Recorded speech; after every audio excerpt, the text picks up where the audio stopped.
สบายดีคอยเองมีชื่อว่านางพุกมีไลพันธ์เฮียนอยู่ภาควิชาสร้างครูคณิตศาสตร์วิชาลาวศึกษาสอนโดยอาจารย์บุญเรียนเทพพรไซมื้อนี้จะมารายงาน4.1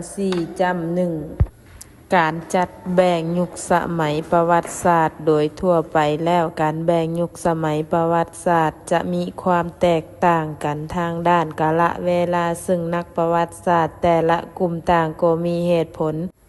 ของไผลาวเฉพาะประวัติศาสตร์ลาวถึงแม้นว่ายังบ่ทันมีความเป็นเอกภาพ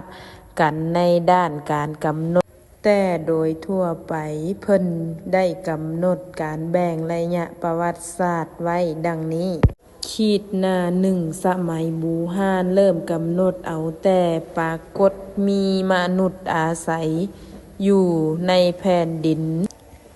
ลาวจนฮอดปีคศ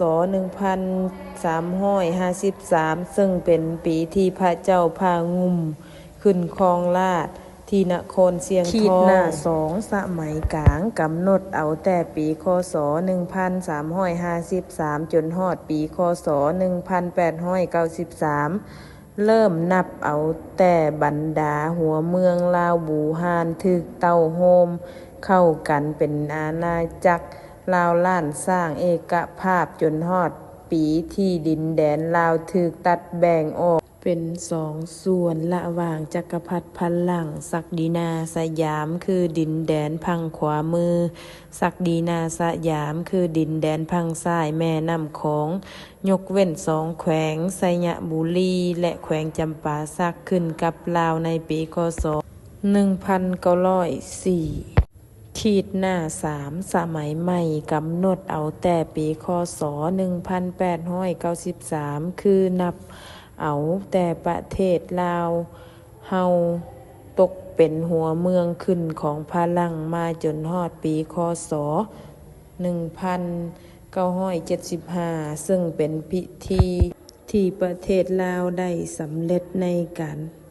ทำภารกิจต่อสู้ปลดปล่อยชาติแล้ว